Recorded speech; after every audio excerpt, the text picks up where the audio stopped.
All right. Hello, everybody. Welcome to Spatial Audio. Oh, wait, clicker, there we go. Creating spatial audio for the Magic.Ly platform. So I am so thrilled to be here to host this panel. We have four different experiences and 5 really amazing panelists here to talk to you about designing spatial audio for the Magic.Ly platform.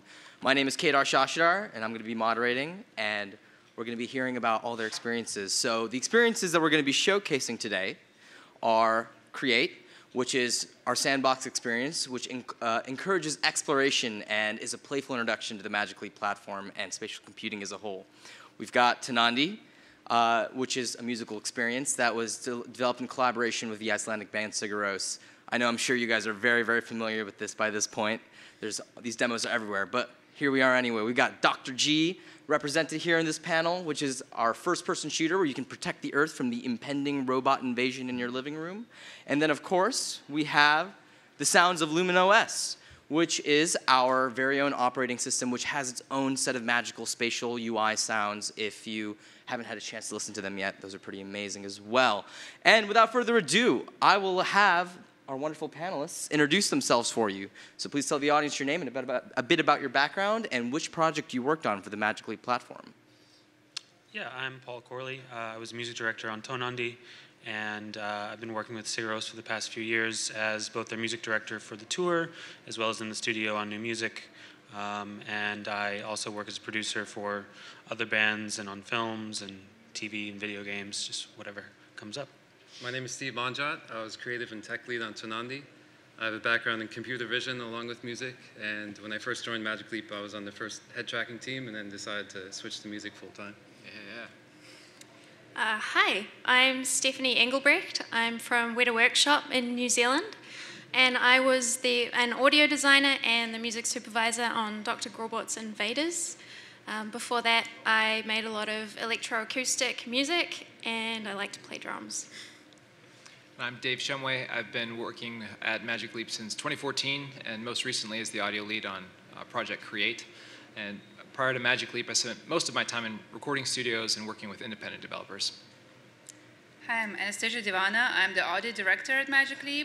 I worked as a tech audio lead with Dave on Create, and I was also the lead on our System UI sound project. We were lucky enough to partner with Skywalker Sound on our System UI. And Rudolph from Skywalker Sound was supposed to be here. Unfortunately, he caught a cold and he could make it, so I'm going to kind of represent and talk about the project in his stead. All right. So before we jump in, let's do a quick spatial audio in a nutshell review to kind of understand how spatial audio works on the Magic.Ly platform.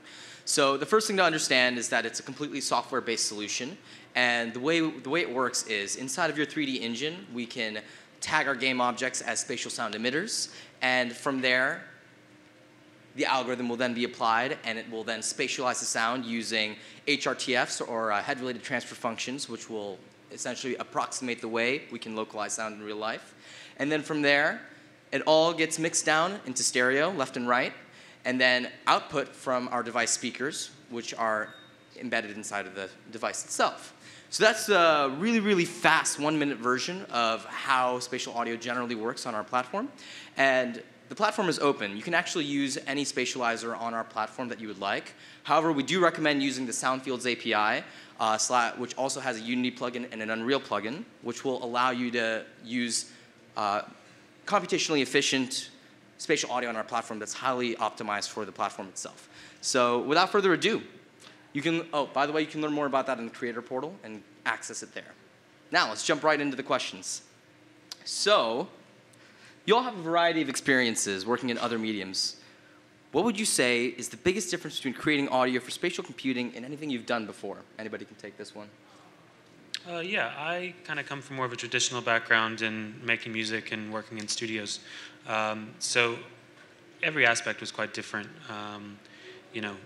Making music for spatial audio is a bit of a moving puzzle. You're not just mixing a linear track for a stereo mix or even a surround mix.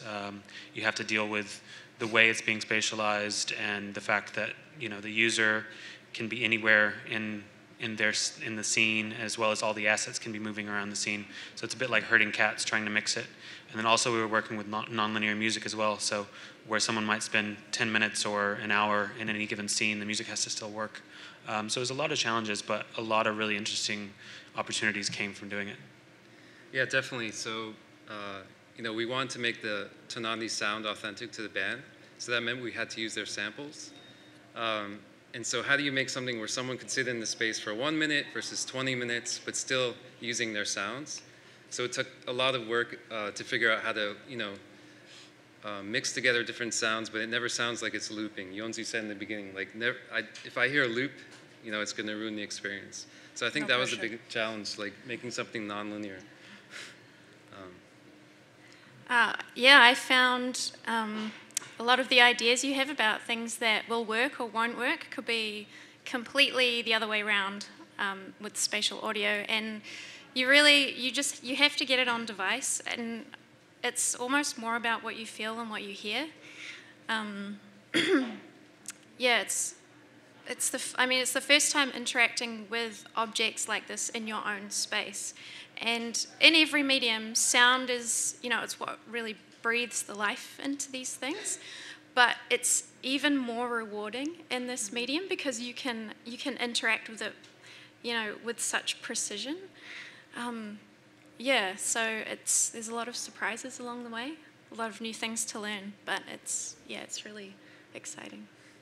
Yeah, I totally agree. And to kind of piggyback off what Steph is talking about, this is a worn device. And that means, in our experience, that you have very little margin for error in terms of making the sound feel right, or even too loud or too quiet. When the speakers are right here, it's just a fundamentally different experience than if they're sitting on your TV or on your desk or somewhere removed. And because the user isn't actively putting headphones on or putting earbuds in, for most of the way that people use the device, they're just wearing it and it's built in. You just have to think very, very carefully and sort of methodically about how you're playing, how loud you're playing, because if it's going to jump out at them, it can skew the experience one way or another in potentially negative ways. Yeah, you have to be really aware of the real world and other sounds and how the two mix together. And to that point, if I try to compare this work with stuff that I've done before, like I work with film and TV and video games and VR, so you would think the closest one would be VR, right? I've done VR work right before I joined Magic Leap. It's spatial audio. I was like, I got this. It's going to be super easy. It turns out it's in a way it's actually the opposite of each other, because in VR you're putting a real person into this fantastical world. The physics can be completely different and scale can be completely different. They have no point of reference to reality, right? So they're more willing to suspend disbelief and just kind of like, oh, I'm in fantasy land, great. What we're doing is the opposite. We're taking virtual objects and we're putting them into the user's world. So now user is completely grounded in the real reality, right? They know what things sound like and they behave like, and how big their room is, right? So the sound actually needs to match and blend with all that. You need to start caring about real world units all of a sudden and kind of really understand really well what they are. So yeah, in order to achieve that level of realism, we found we had to do a lot more work and be a lot more detailed and precise, with our sound design and implementation. So that's really interesting. Let's dive a little deeper into kind of the space aspect of things. So you brought up a few interesting points about how you have to be really aware of real-world actual meters and kind of units in a new way. So maybe I was wondering if you guys could talk about how space has affected your audio design and your experience, and how did it change the way you worked with design sound? Yeah, with music, there's different parts of music, like the rhythm track or the bass that's providing a foundation, and then you might have a higher pitch sound that might be the melody, and that's going to determine how you place the sound and also the spatialization parameters. So for example, in Tónandi, we would put the rhythm track or the bass, we might attach that to a plant. So it's attached to the ground, and regardless of whether you're 1 meter away versus 5 meters away or across the room, you still want that to provide the foundation of the mix. So you might increase the near distance on your fall off, whereas a sound that's very ethereal and it's a light sound attached to a creature that might swim by your head, we might decrease the near distance on the fall off so that you really get an exaggerated spatialized effect as it swims by your head. So every time you add a sound, if it's adding to the music mix, you want to consider the spatialization parameters. which I think is a unique thing. Like, you can't just throw sound in there and not really consider that. Yeah, and it's important as well for the narrative of the experience. You know, there's opportunities for drawing people's attention to something that they may not have noticed. You know, they might have been sort of paying attention to something on the wall, and you introduce a new character, and you want them to sort of draw their attention to it. You know, also I think that because in mixed reality we're bringing things into the real world, you know, Tónandi was a bit different than a lot of the other experiences from the aspect of we're kind of changing people's world a bit as well. You know, we have scenes that are a bit like a cave. People are still in the living room, but we're bringing in stalactites, and we have other scenes that are outdoors, and there's wind blowing through the grass. So the sense of space, it became really important to help people's space really change, and we actually used some field recordings of, you know, inside caves or outside with wind to help make it sort of translate better, because when there's just pure dead air, if there was nothing actually happening in the sort of active assets, it felt a bit off. So I think Tónandi was a bit different in that way. Yeah, there's no dead air in all of Tónandi. There's always some sound going on in the background, which we found made a big difference. Well, actually, I have a follow-up question for Steven. So when you guys did that, you know, and changed the attenuations for different sounds, like, did you consider the physics of sound, or was that the reason why you did that? Or because, like, what you did actually matches the physics of how sound would propagate at different frequencies? Oh, I see. Lower frequencies would sort of propagate farther. Yeah. I think that was part of it, but it also, from a music perspective, it worked. Interesting. Yeah. I mean, it's interesting. That's one of the things that, you know, we had to like learn how sound propagates because, you know, even to the attenuation curves, just like attenuation of volume over distance, you can't just use a default. Like, if you're a sound designer, you would not use the same EQ on every single sound. Any sound designers out there? No? All right, 3. Yes. But yeah, you just don't do like one size fits all, right? For, you know, attenuation is something that you use, you know, creatively and for realism, but you have to manually adjust the behavior of sound in space for almost every single sound. Yeah. Totally. And even for those that aren't sound designers, this idea of attenuation, you can get a handle on that really, really quickly as soon as you put on the device. Like, you will know if it's playing the way that you expect it to, because these are virtual objects and virtual sounds, but they're taking place in your real world, and you know how that T-Rex, well, I guess not a T-Rex, that's a bad example, right? We don't know what a T-Rex sounds like. A bee, yeah, a bee, or Greg knows, or a bouncy ball, or a domino in Create. Like, we know what these very, very simple granular sounds sound like, and so if you just drop it and see how it behaves, like, you'll know very, very quickly. So we're talking about things that may be sort of conceptually familiar to sound designers, but you will know, trust me, as soon as you put that sound connected to the visual and you wear it on device, if you're on or off, and how to kind of approach those things differently. One of the really cool things we got to do in Dr. G is that we have portholes that open in your wall, and you can actually see into a robot world, and that robot world is full of noisy machinery and fire and steam and electricity. Death. So, yeah, we had the task of, you know, making that feel real as well. So you have to think a lot about, you know, perspective, and you have to be strategic with, you know, you want to think about performance. But yeah, it was a challenge that took a bit more iteration than we were expecting. Yeah, to get a feel for the space, you really should just immediately throw your sounds onto sources, put them on the headset, and get in there and start walking around, because that experience is totally different than, you know, listening to a stereo mix in a traditional DAW on your computer. Absolutely. And it's really an iterative process that you have to like go back and tune after you're experiencing it in the space. Well, and we're kind of framing this a little bit like a challenge, but you also have to understand that while we need to tie into what the user is seeing, sound can be used to expand beyond what they can see. You have an unlimited blank canvas in 360 that we can't necessarily replicate yet visually, so you can connect your user to their virtual content through audio in ways that we can't Well, visually. to be fair, we never will replicate it, because users, you know, a person's like field of view is, you know, about 120 degrees. They're not equally great. So sound can be used to, you know, to show like presence of virtual objects in your space. because you can hear things behind you, above you. You can hear things behind an object. Like light cannot pass through an object, obviously. The sound can go down hallways. Sound can even travel through a wall, right, where light cannot. So definitely a super powerful tool for conveying presence of the digital objects. Yeah. So that's some really, really interesting stuff there. It's interesting how you have to kind of balance this aspect of realism with kind of the fantasy there. So especially the points you guys made about attenuation really hit home with me personally. However, let's flip the script over to music for a second and talk about what it's like using music on our device, particularly for Tónandi and Dr. G, which have two different approaches to music. What can you tell us about the way you use music in your experience and how you implemented things? Was it spatial, non-spatial? I'm curious, how many people have used Tónandi or tried it? Oh, awesome. Clearly, they're here to see Stephen and Paul. Okay. Yeah, I mean, We're just gonna go. the big question for us, because we started talks with Magic Leap really early on, was, what do we want to make? We knew we didn't want to make just a passive music video where you sit on your couch and things fly by. It's a bit boring and not using the platform really well.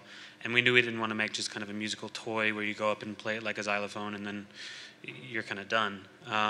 So this idea of having both passive and active moments in the experience sort of came about, and it became more refined as we went along making the experience. But the important thing for us was that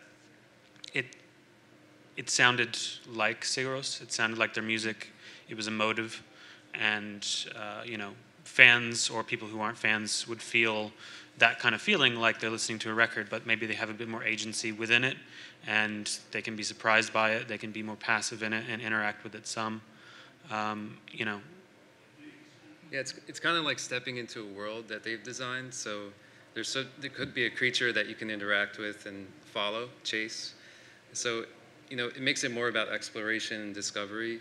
And then there's moments where it's more composed, where we might bring in a sound that is more scripted for a couple of minutes, but then it transitions back into a more direct control over the sound with interaction. It's about the combination of the two. So it's kind of an instrument, but also kind of a composed piece.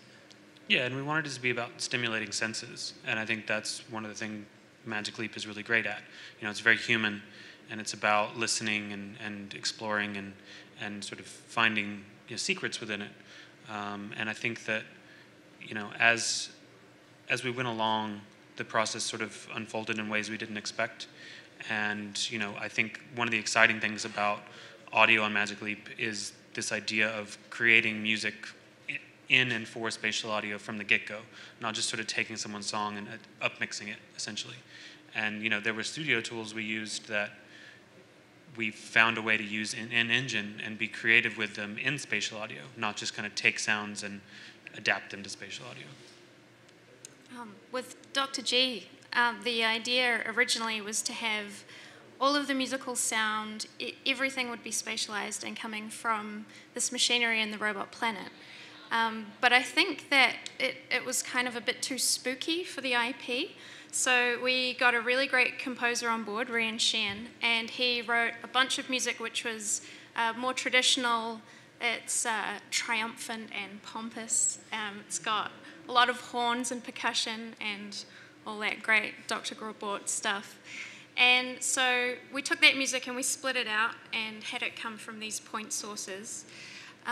But we found that using traditional instruments in that way, some of them just didn't take to the spatialization plugin that we were using that well. We were using Google Resonance, and we found just moving around these instruments didn't feel quite right sometimes. So as the game developed, we brought more and more of these elements into just a headlocked stereo track with a few features coming from maybe, a cavern over here or over there. And we found that worked really, really well. And then, of course, as the game developed more and more and the gameplay evolved so that we only had one main cavern, it depends on the user space, and a lot of people have quite small rooms, so we had to deal with that as well. It did end up mostly stereo, and originally we'd thought, that could be quite distracting, because where would this music track be coming from? But in reality, we're so used to listening to music as we go about our day on our personal devices that you kind of just accept it, and then, you know, the gameplay can kind of take over, and there's nothing taking away from that. Yeah, we've done a lot of prototyping over the years about placing musical stems on virtual objects, and you know, with this idea that in spatial computing, everything should be spatial.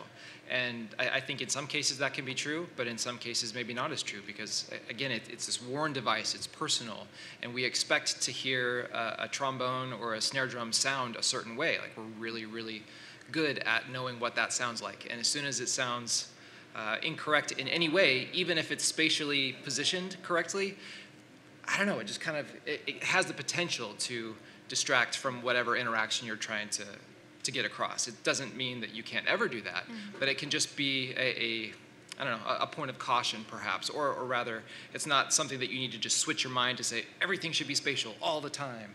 I think you really, you know, pays to think of this as you're writing the music. You know, you are designing the music for this experience, and you have to kind of work that into the musical parts. Definitely. I mean, I think at this like table we have kind of a few different ways of doing music, right?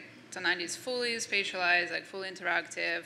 You know, on Dr. G you had stereo track. Create, I think, is right now. Create's ambisonic right now, but it's not something that changes necessarily dynamically or based on position. It's always kind of around the user's head.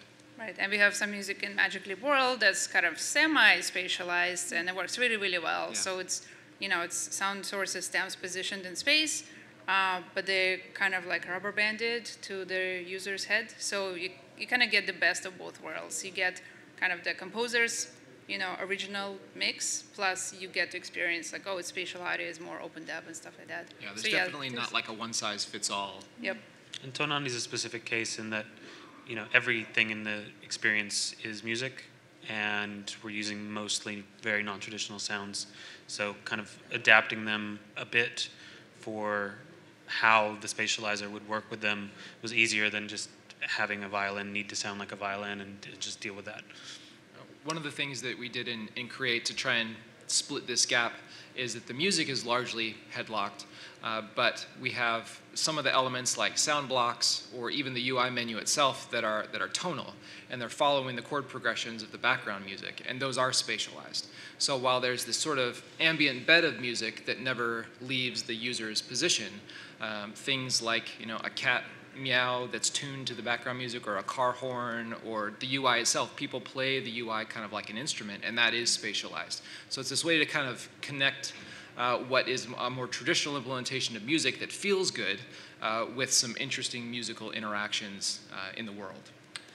Just as a quick follow-up on that, so it's interesting that each one of these experiences have a totally different spatial audio kind of solution. You know, you said we've got fully spatialized object-based, we've got ambisonic, and then we've got stereo bed, and then we've got semi-spatialized. So when in the production process did you actually start deciding, I know obviously Tónandi is a full music experience, but at least for the other three where they're not centered around music, where in the production process did you start iterating and deciding whether to go with this fully spatial solution, and was that in collaboration with the composer directly? Where was the intent with all that? Well, just right away. Yes, absolutely. Just a thought on Tónandi, like, for a band, you have to give up final mix because you're used to, you know, having complete control over what the music sounds like. And that was the cool part about working with Sigur. They were like, we're okay with that. We can release final mix control. And so they were okay with spatializing everything, which meant we never know exactly what the mix will be. There is no final mix. Yeah, exactly. It's just a lot of testing Every place to is see different. different possibilities. Yeah. Sorry. Yeah, I guess we were experimenting for probably 18 months with different ways to implement music.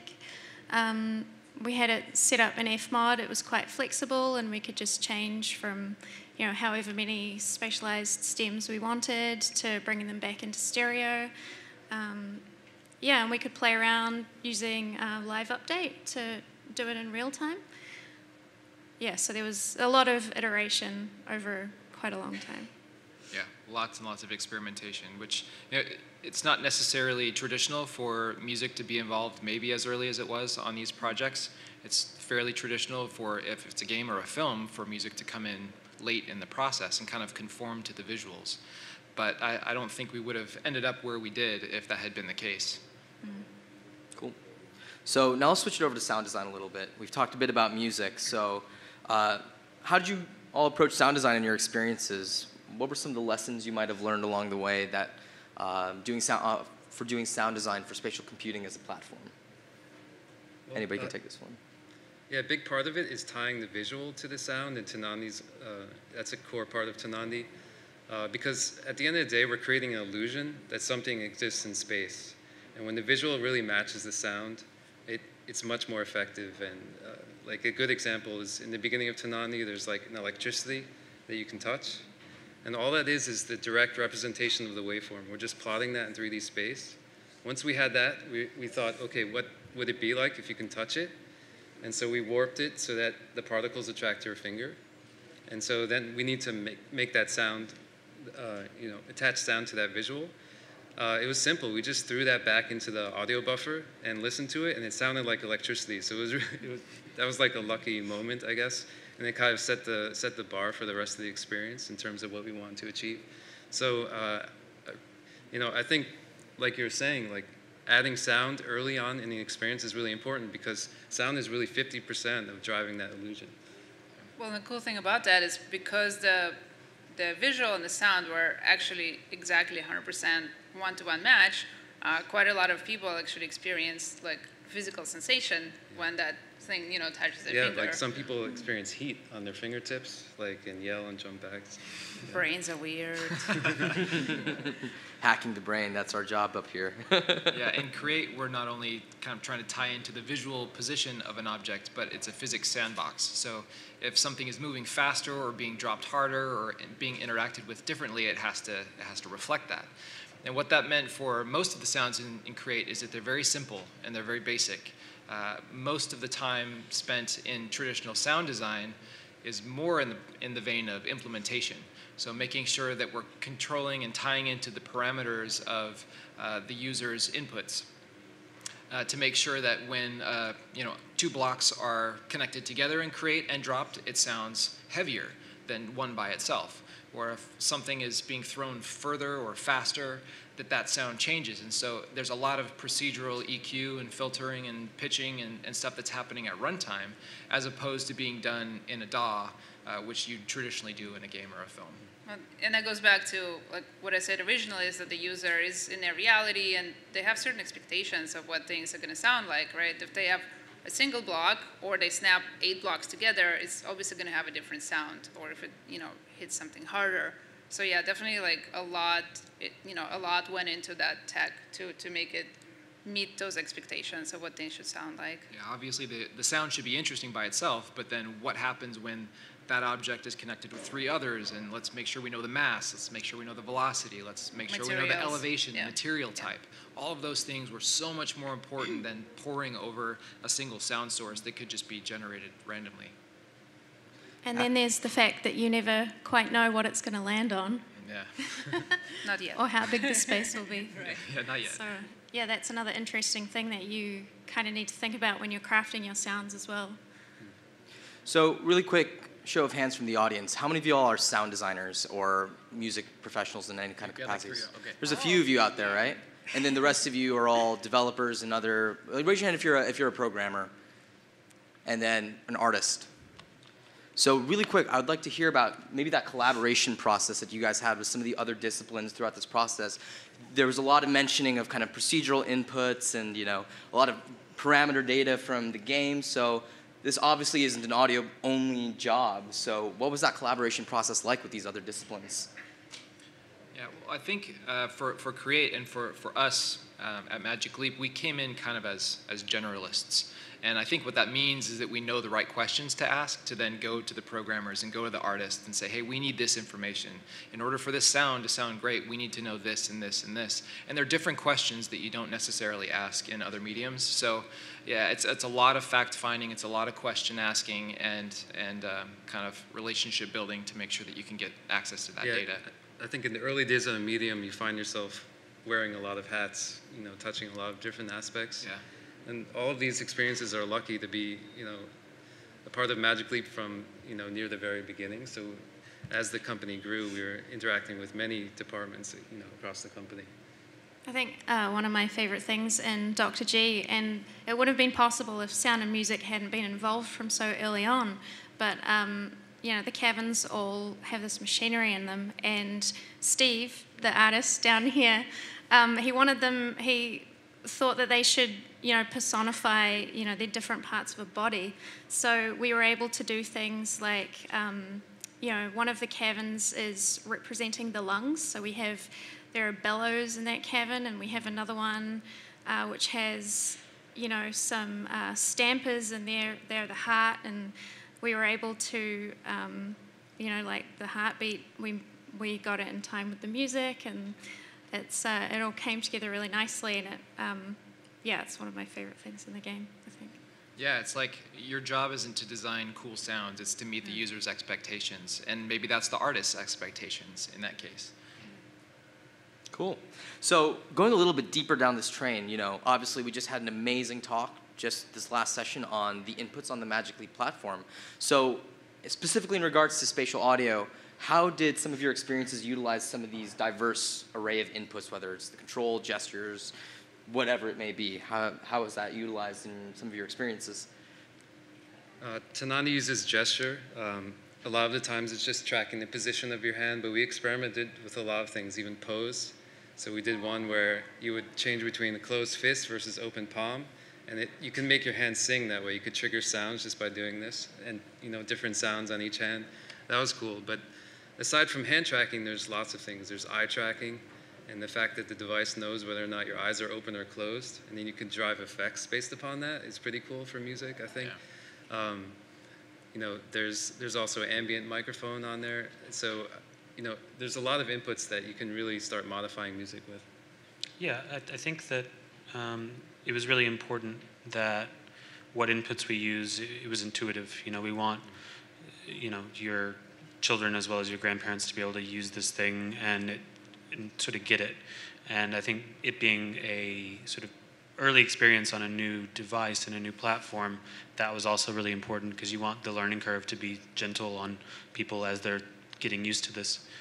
We decided pretty early on to just use gesture and not use the control because we felt that would make it even more intuitive for the type of experience we wanted to make.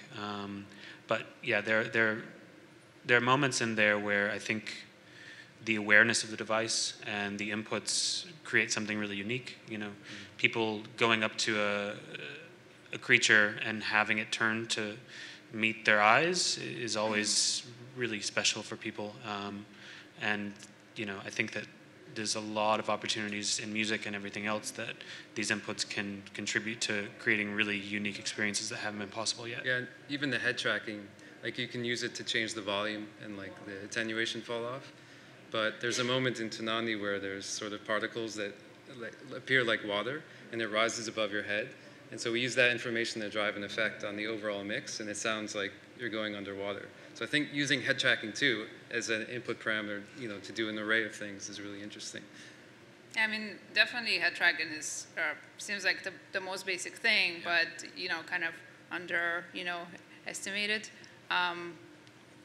In one of the core apps and screens, a very basic example of how we use head tracking is, there's multiple screens that you can watch. You only hear the one that you're looking at a time. But in Create, we took it quite a bit further, right? We use head tracking to understand what the user is interested in and what is their story at the moment. So we actually changed the mix dynamically based on that, and that's working pretty well. Yeah. I mean, there's a lot that can be going on at Create at any one time, and we want the users to stay connected to that, but focused on what they're interacting with. And so we use head pose to dial in mostly what they hear and kind of attenuate everything else dynamically. And that can get pretty wild as people are kind of doing this. So there's some fine tuning that has to happen, but there's this ability to control the mix that you will never ever get. Like there is no final mix, like Paul and Stephen were saying. So we can use head pose as a way to get, most of the way there, but still making sure that the user is having the experience that they choose to have.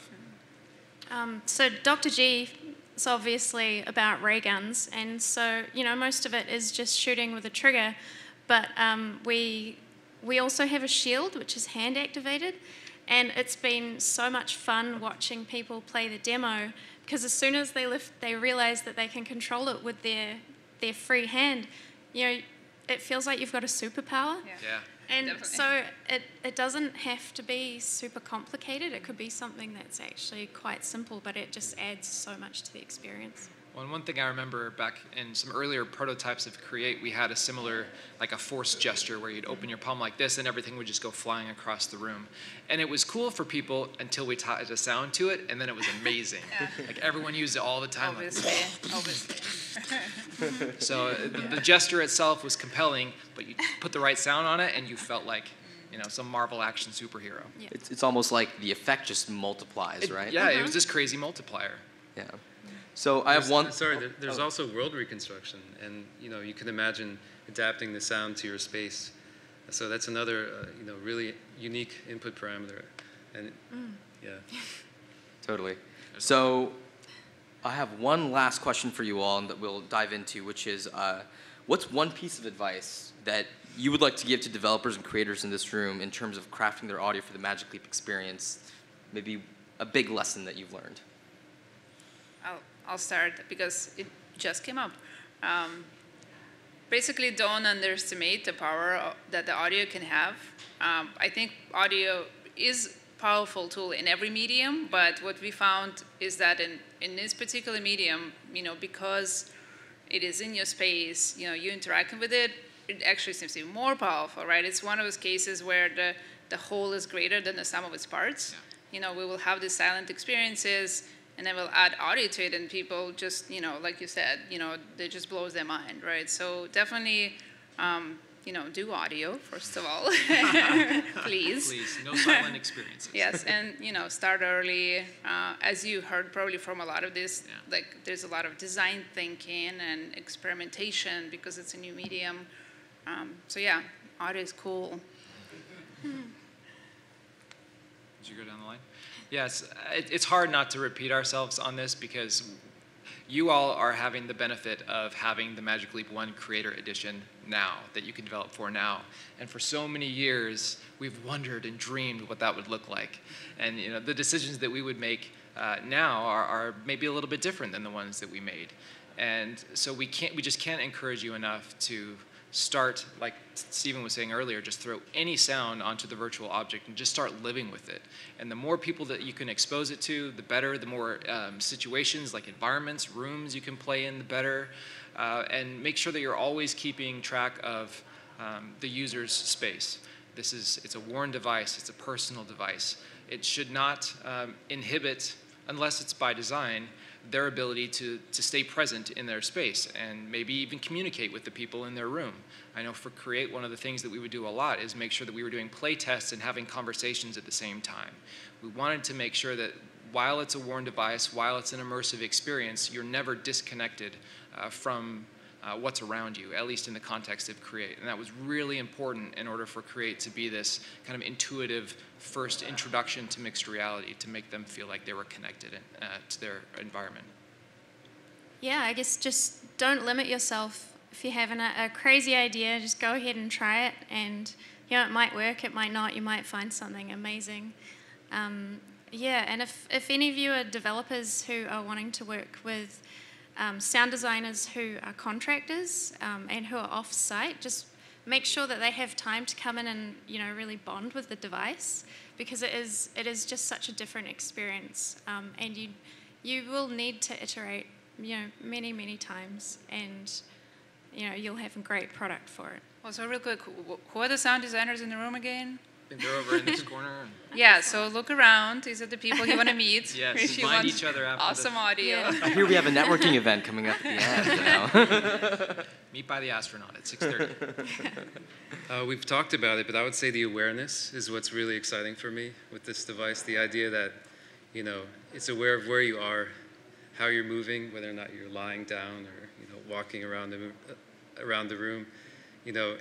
It can be aware of whether your eyes are open or closed. Eventually, maybe your emotions. So you could be listening to music. It can know whether or not you're upset or happy, which is really cool. And I think, that's something that's unique about this platform. Yeah. And so my advice would be, really push on the things that make it unique, and something that you can only do with a device like this.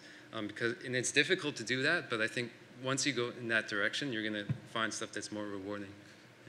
Yeah, I think the collaboration that resulted in Tónandi, it kind of didn't make sense on paper, but that's exactly why it's a good idea.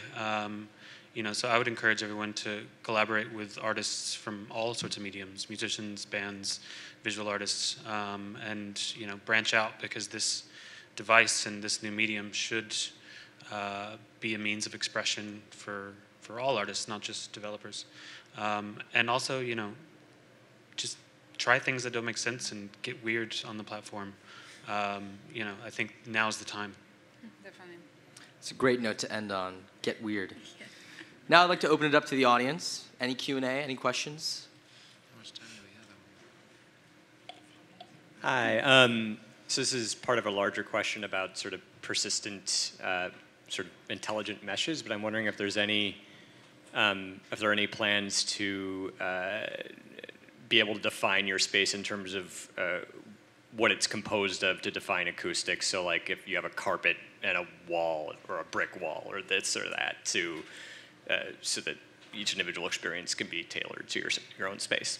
Yeah, it's probably a good question. Yes, in the future, yes. The answer it's, is yes. it's something that we're actively actually looking into and working on. There's no concrete roadmap, but yes. I think one thing... we want it more than anyone. Trust me. Yeah, definitely. Although at the same time, if your user is playing Create or Tónandi or Dr. G in a crappy sounding space, how much do we want to emulate the crappiness of that space? So there's definitely a range that we want to dial in so that it does feel personal and unique, but there are also some corners that we're going to have to round off a little bit aesthetically to make sure that it's still a comfortable and enjoyable experience. Cool. Yes, my question was quite similar. I wanted to ask how you approach reverb on a stem level in general. I mean, do you keep sound effects as dry as possible and add reverb only to the music, for example? Is the general formula, or? Well, Tónandi might be a special case because the band has a very spacious sound. So there's a lot of reverb throughout the entire experience. But I think it would be a case-by-case basis, right? Depending on the experience, how you would use it. But is it baked in, or do you do it with the spatializer? No, it's not baked in. It's done in real time. It's baked into some stems. Like the bowed guitar is what it is because of the reverb on the amp level of the sound, and we have samples of that we're using in recordings. But the reverb was important to get that somewhat transportative feeling of, this is more like a cave type world, or this is more outdoor, and yeah, it's not baked in. And it can be expensive. So, at times we were trying at first to put reverb on individual sounds. Found that's a bit too expensive. So if we really want to do that, put the verb only on one thing. If it's an isolated part of of the piece, you can sort of dynamically change the reverb parameter. So as that sound comes in, you could bring up the verb. So we've done things like that too. Although I'd say on Create, the goal was to try and keep the sound design as clean and dry as possible so that we could do that at runtime. It wasn't baked, even at kind of the global level, it was kind of a runtime ambisonic reverb that was applied to everything and kind of dialed into taste. But yeah, that dryness of the sounds then allowed us to drive them procedurally, whether that's reverb or filtering, so that it met that physics kind of one-to-one interaction that we needed. But that was unique to Create. But just throwing an audio room that you see on these spatializers really helps to make it sound like it's really there. It's it's all part of that illusion. I mean, the HRTF does the direct sound stuff, but not the early and the late reflections. So reverb is still a really important part of this whole process that will get overlooked if all you're using is that spatialization plugin by itself. You could use the world reconstruction to actually estimate the size of the reverb. Because we do that for Tónandi. In the opening, there's fish that you follow around. And behind the scenes, it's estimating the size of the room. You create a bounding box or something like that. Yeah. Thank you. Yeah, good question. Hi there. Oh, I think I'm over here. Thanks for sharing your wisdom This has been really fascinating. I wondered whether you had any tips for when you're testing with people and how you can get feedback, get them to articulate what they're experiencing. And I'm thinking particularly when success is often that they don't notice things. Yeah, I think as I watch people play through Create, I mean, one easy thing is if you're having that conversation during a play test, if they're starting to talk kind of elevated or kind of distracted by things, or they're not listening to you, maybe you're skewing things a little too loud. I think that's one of the things that we do just to kind of benchmark. But I think it's more, I think, the same as in most disciplines where if the less attention you get paid, the better off. And so the compliments from people demoing Create that say, I could stay in here forever, like that's how I know I've done a good job. Because it's not fatiguing, it's not annoying, and that they feel comfortable exploring their space for as long as they want to. But yeah, it's a hard thing, especially right now because we can't see what they're seeing necessarily, and so it's kind of tricky. I think it sometimes helps when the visual is audio reactive because it's easier to describe, like, oh, that sounded just like I expected. So, having things like in there can help, I think, get feedback. Yeah, and some of that has just been intuitive as we've been designing. Like, the things in Create that are compelling to people are not the things that have interesting sounds. Like the domino brush, for example. Like, that is the simplest thing, and it's the simplest physics interaction, and it's really compelling for people. And so just trying to, like, during play tests, find which things people are gravitating to, and then using that as kind of a touchstone has been helpful. So my question is for the those who had worked on Tónandi, and I'm very interested in your work in collaboration with the visual design team, and how you created kind of like a more holistic experience of those visualizations with the sounds. Like, did you have an idea going in on what these kind of objects would look like and what you wanted the user to experience, or was that more of a collaboration? It was a collaboration, and a lot of it came out of prototyping. You start with something simple that has both sound and visual, and then iterate both together, I think. Really helped do that. We worked with the art director for the band, Sarah Hopper. So some things we would put on paper, but the best things came out of prototyping, I would say. Yeah, and really early on we were doing sessions of just writing in the studio like we do on normal music, but thinking about what things might look like as we were making the sounds, and then we would kind of like talk about that with the team, and it was just highly collaborative.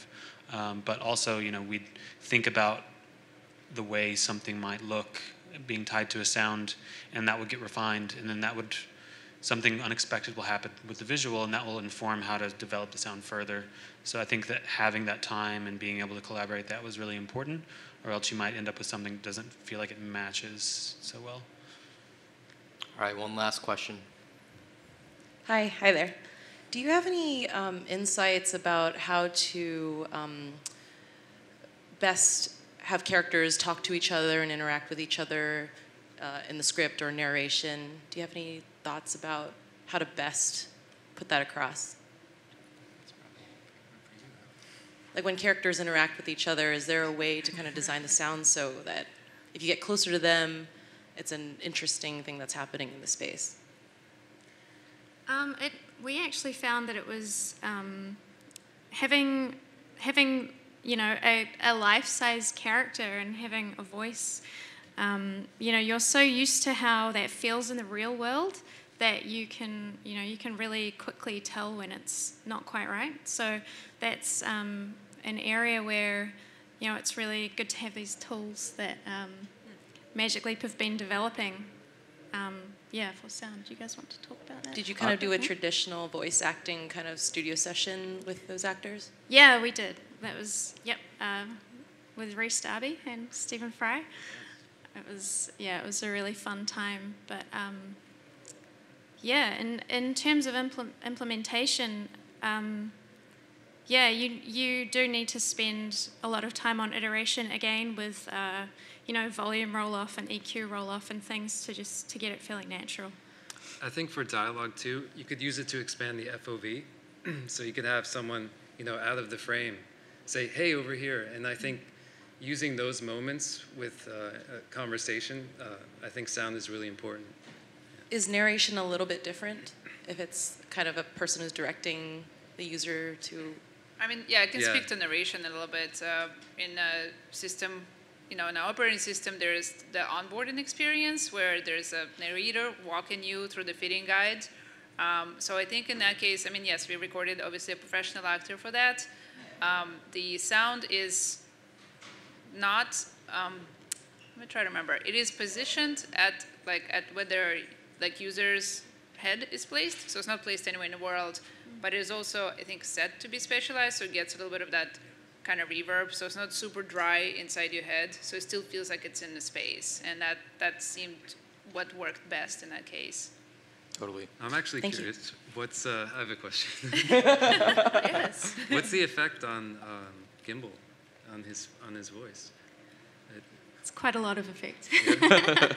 Yeah. Oh, okay. I actually have one last point to add to the dialogue thing, and then we'll have to wrap it, which is it's always important to remember context as well. Like, if somebody's talking to you from across the room, they're going to actually shout at you, and it can't be like that close, dry dialogue. But whereas if they're really close to you, they're going to talk differently, like, hey, you over there, versus, hey, you, I'm right here, you know? So all these things sum together with, like, the effects and all the things that were discussed to create, like, really, really solid presence in dialogue. But anyway, we can take that discussion to the networking event. Thank you all so much.